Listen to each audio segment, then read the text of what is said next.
Hello मेरी प्यारी बहनों, आप सबका बहुत बहुत स्वागत है आपके अपने चैनल घर की क्वीन में। तो आज की कहानी है किचन से निकली हुई औरत की कहानी।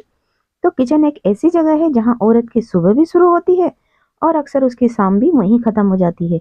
यही वो सबके लिए चाय बनाती है, सबके सपनों को पकाती है और अपने सपनों को धीमी आंच पर जलने देती है। कभी किसी ने पूछा है किचन में खड़ी औरत से कि वो कैसी है, थकी है या खुश, पूरी है या खाली? अक्सर उसका नाम नहीं रह जाता, वो बस माँ बन जाती है, बहू बन जाती है, औरत नहीं रह पाती। ये कहानी किचन से भागी किसी औरत की नहीं है, ये कहानी किचन से जागी हुई औरत की है। अगर आप भी किचन में खड़ी होकर कभी चुप हो जाती हैं, अगर आपकी आवाज बर्तनों की आवाज में दब जाती है, तो ये कहानी आपके लिए है, क्योंकि आज हम सुनने वाले हैं किचन से निकली हुई औरत की कहानी। तो कहानी शुरू करते हैं। कहानी है अनीता की, जो 37 साल की है। सुबह 5 बजे अलार्म से पहले उसकी आंख खुल जाती थी, क्योंकि घर को उठाना होता था। रसोई में कदम रखते ही उसका नाम अनीता से बदलकर माँ और बहू हो जाता था। चाय की केतली की सीटी, पराठों की आवाज और दिमाग में दिन भर की लिस्ट। बच्चों का स्कूल, पति का ऑफिस, सास की दवा और खुद की थकान जिसका कोई नाम नहीं था।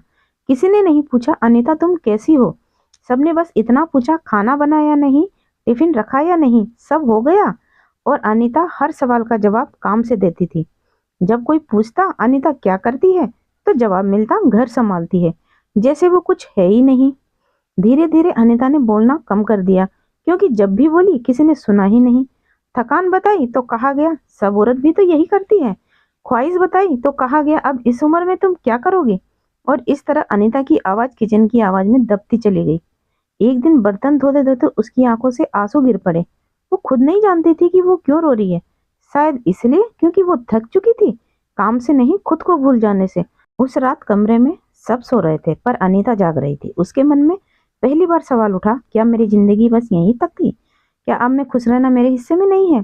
अगले दिन बेटी ने मासूमियत से पूछा, माँ आप हमेशा किचन में ही क्यों रहती हो?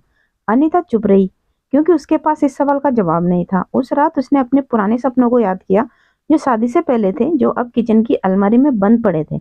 अगली सुबह अनीता ने खाना बनाया, लेकिन खुद को भूलकर नहीं। उसने तय किया अब किचन उसकी जेल नहीं, उसकी जिम्मेदारी है। और जिम्मेदारी पहचान को खत्म नहीं करती। उसने छोटे छोटे फैसले लिए, अपने लिए समय निकाला, अपने लिए आवाज उठाई। पहली बार उसने बिना अपराध बोध के आराम किया। लोग बोले अब ज्यादा बोलने लगी है, पहले जैसी नहीं रही। अब अनीता जानती थी ये बदलाव नहीं है, वापसी है खुद तक। अब वो किचन में खड़ी होती थी, पर सिर झुकाकर नहीं। अब वो जान चुकी थी कि औरत किचन में होती है, पर सिर्फ किचन की नहीं होती। अनीता ने समझ लिया अगर वो खुद की कदर नहीं करेगी तो कोई नहीं करेगा। उसने खुद को आखिरी नंबर पर रखना छोड़ दिया, और यही उसकी सबसे बड़ी जीत थी। अगर आज आप किचन में खड़ी हैं और अंदर से चुप हैं, तो याद रखिए किचन आपकी पहचान नहीं, आपकी जिम्मेदारी है। और जिस दिन एक औरत ने समझ लेती है, उस दिन से वो किचन में रानी होती है, और बाहर भी, क्योंकि घर संभालने वाली भी रानी होती है। अगर आज की कहानी आपके दिल से जुड़ी हो तो समझ लीजिए आप अकेली नहीं हैं। यहाँ हम औरत को समझाते नहीं, उसकी खामोशी सुनते हैं। वीडियो अच्छा लगे तो एक लाइक दीजिए, अपनी कहानी कमेंट में लिखिए, और चैनल घर की क्वीन को सब्सक्राइब कीजिए, क्योंकि घर संभालने वाली भी रानी होती है। तो मेरी प्यारी बहनों, आज के लिए बस इतना ही। तो अब मिलते हैं नेक्स्ट वीडियो में एक नई कहानी के साथ। तब तक के लिए बाय बाय।